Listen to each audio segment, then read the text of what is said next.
Good morning. എല്ലാവർക്കും നമസ്കാരം. അഭിയുടെയും ജാനകിയുടെയും ഇന്നത്തെ കഥയിലേക്ക് എല്ലാവർക്കും സ്വാഗതം.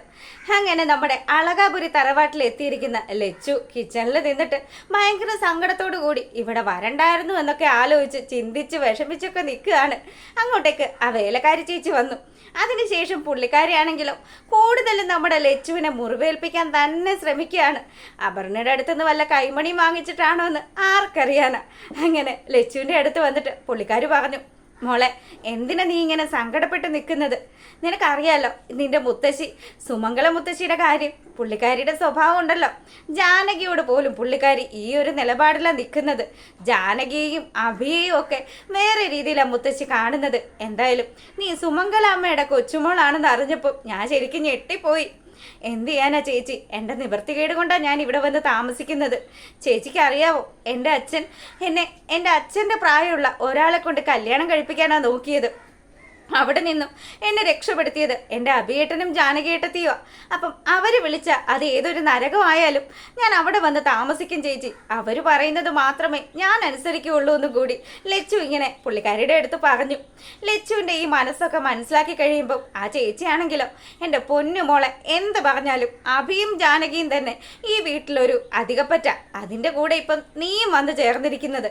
എന്തായാലും എന്തിനാ മോളെ ആർക്കും ഇഷ്ടമില്ലാത്ത ഒരിടത്ത് ഇങ്ങനെ കടിച്ചു തൂങ്ങി കിടക്കുന്നത്? അങ്ങനെയൊക്കെ പറയുമ്പോൾ ലച്ചുവിൻ്റെ കണ്ണുകളൊക്കെ ഇങ്ങനെ നിറഞ്ഞൊഴുകുക.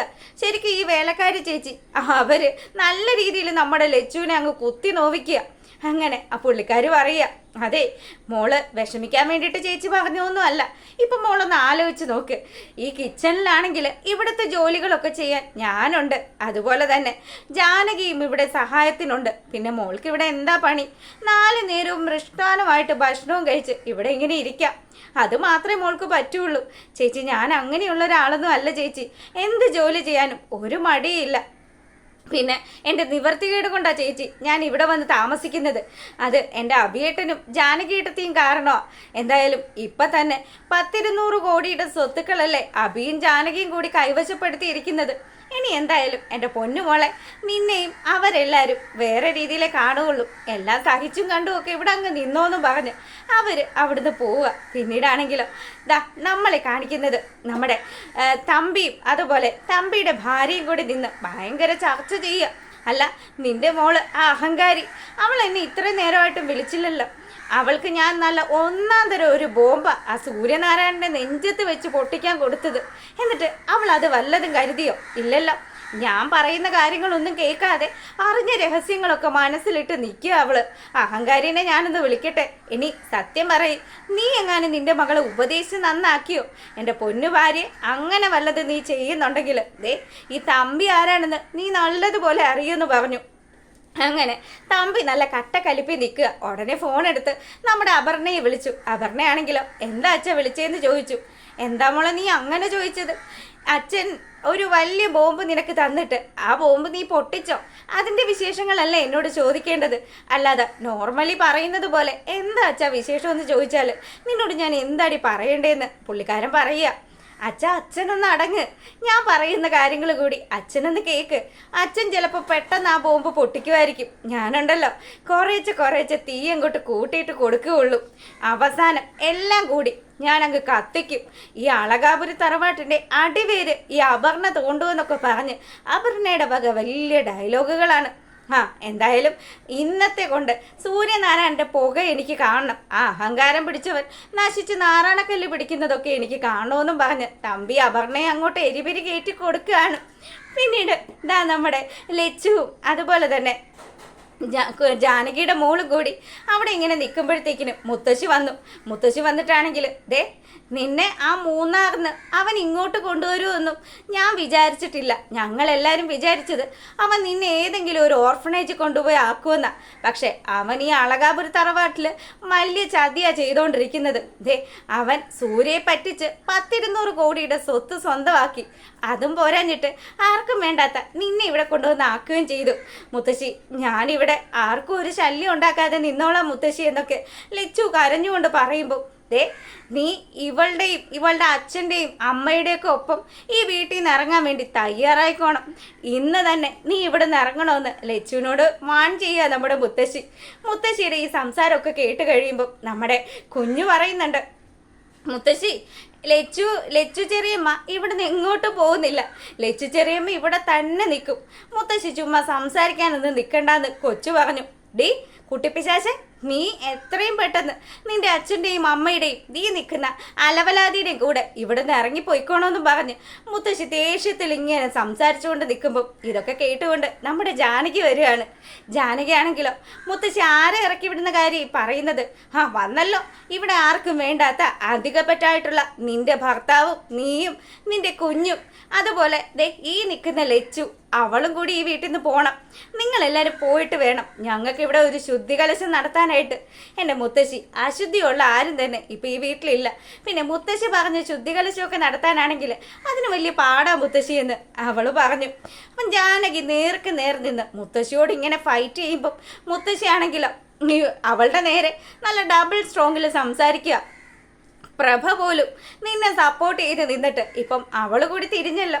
ഇനി നീ ആരെ കാണാനാണ് ഇവിടെ നിൽക്കുന്നത്? എന്തായാലും ഇനി അധിക ദിവസം നിന്റെ ഈ വിളയാട്ടം ഞാൻ അനുവദിക്കില്ല.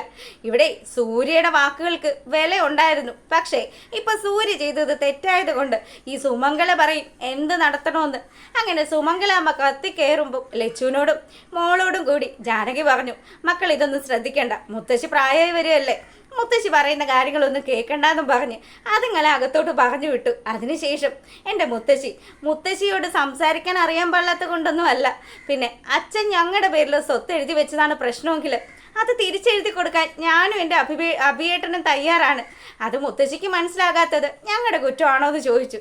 അതിനുശേഷമാണെങ്കിലോ ജാനകി നേരെ പോയി അഭിയുടെ അടുത്ത് ചെന്നു അഭിയോട് സംസാരിക്കാൻ തുടങ്ങി. അഭിയേട്ട, നമ്മൾ ശരിക്കും ഈ വീട്ടിൽ ഒറ്റപ്പെട്ടു പോവുമല്ലേ. ഇപ്പം തന്നെ മുത്തശ്ശി മോളോടും അതുപോലെ ലച്ചുവിനോടും നമ്മളോടും ഒക്കെ ഇവിടുന്ന് ഇറങ്ങിപ്പോവാനാണ് പറയുന്നത്. എന്താ അഭിയേട്ട ചെയ്യേണ്ടത്? അഭിയേട്ടൻ പറയുന്നത് പോലെ തന്നെ ഈ ജാനകി കേട്ടോളാന്ന് പറഞ്ഞു. അതിനി വനവാസമാണെങ്കിലും അഭിയേട്ടൻ്റെ പിന്നാലെ ഒരു പരാതിയും പറയാതെ ഈ ജാനകി വരുമെന്ന് കൂടി ജാനകി പറഞ്ഞു. അഭിക്കാണെങ്കിലോ ഇപ്പം നമ്മുടെ പ്രഭ കാണിക്കുന്ന കാര്യങ്ങളൊക്കെ ആലോചിക്കുമ്പോൾ നല്ല സങ്കടമുണ്ട്. അങ്ങനെ ജാനകിയും അഭിയും കൂടി പ്രഭയുടെ റൂമിലെത്തി. എന്താ അമ്മ ഇങ്ങനെ ഭക്ഷണം കഴിക്കാതെ പിണക്കത്തിലിരിക്കുന്നത്?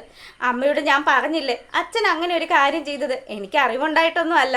പിന്നെ ജാനകിക്കും എനിക്കും ഒന്നും ഇവിടുത്തെ ഒരു സ്വത്തിലും ഒരു മോഹവും ഇല്ല. മോനെ, നിന്റെ അച്ഛൻ എന്നോട് ചെയ്ത ചതി അതെനിക്ക് മറക്കാൻ പറ്റില്ലടാ. ആ ചതിക്ക് എന്തായാലും അയാൾ അനുഭവിക്കാൻ കിടക്കുന്നതേ ഉള്ളൂ. എൻ്റെ മറ്റു മക്കള് നിന്ന് അയാളോട് കണക്ക് ചോദിക്കും. അമ്മ എന്തിനാ ഇങ്ങനെയൊക്കെ ചിന്തിക്കുന്നത്? ഞങ്ങൾക്ക് എഴുതി തന്നിരിക്കുന്ന ആ സ്വത്തുക്കൾ ഞങ്ങൾ മടക്കി നൽകിക്കോളാം എന്നൊക്കെ അവൾ പ്രഭയുടെ മുന്നിൽ നമ്മുടെ ജാനകിയും അഭിയും ഒക്കെ പറയുക. ജാനകി പറയുന്ന കാര്യങ്ങൾ കേട്ടാൽ ഓക്കെ, പക്ഷേ അഭി, നീ എപ്പോഴും ചിന്തിക്കേണ്ടുന്ന ഒരു കാര്യമുണ്ട്. എനിക്കും നിനക്കും നിന്റെ അച്ഛനും മുത്തശ്ശിക്കും മാത്രം അറിയാവുന്ന ഒരു രഹസ്യം, അത് നീ ഒരു കാരണവശാലും മറക്കരുതെന്ന് പറയുക.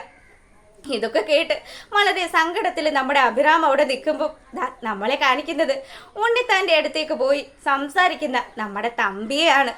അപ്പം തമ്പിയും ഉണ്ണിത്താനും കൂടി ഒത്തുകൊണ്ട് നമ്മുടെ അളകാപുരി തറവാട്ടിൽ വമ്പൻ ഒരു ഭൂകമ്പം സൃഷ്ടിക്കാനുള്ള ചില പരിപാടികളൊക്കെ പ്ലാൻ ചെയ്യുമ്പോൾ ഉണ്ണിത്താൻ്റെ കൂട്ടുകാരൻ പറഞ്ഞു, എൻ്റെ പൊന്ന് സാറേ, ദേ ഈ പോയിരിക്കുന്ന മുതലുണ്ടല്ലോ, അയാളും അയാളുടെ മകളും നല്ല ഒന്നാന്തരം തരികിടകളാണ്. ഇതുങ്ങളെ ഒന്നും വിശ്വസിച്ച് നമുക്ക് ഒരു കാര്യം ചെയ്യാൻ പറ്റില്ല. അതുകൊണ്ട് സാർ ഇവറ്റകളുമായിട്ടുള്ള കൂട്ടുകെട്ട് ഒന്ന് നിർത്തുന്നതായിരിക്കും നല്ലത്. സൂര്യനാരായണൻ്റെ നെഞ്ചത്ത് വെച്ച് എന്തോ ബോംബ് പൊട്ടിക്കുമെന്നൊക്കെ പറഞ്ഞിട്ട് ഇതൊക്കെ നടക്കുന്നതാണോ സാറേ? എന്തായാലും തമ്പിയുടെ മോള് ഒരു ഒന്നൊന്നര മുതലാണെന്നൊക്കെ ഉണ്ണിത്താനും പറയുകയാണ്. അപ്പോൾ അത്തരത്തിലുള്ളൊരു വിശേഷമാണ്. വൈകുന്നേരം നെക്സ്റ്റ് വീക്ക് പ്രമോ ഉറപ്പായിട്ടും ഇടുന്നതായിരിക്കും. അപ്പോൾ എല്ലാവരും കാത്തിരിക്കുക. എല്ലാവർക്കും നല്ലൊരു ദിവസം ആശംസിച്ചുകൊണ്ട് വീഡിയോ വൈൻഡപ്പ് ചെയ്യാണ്. അപ്പോൾ ഓക്കെ, താങ്ക്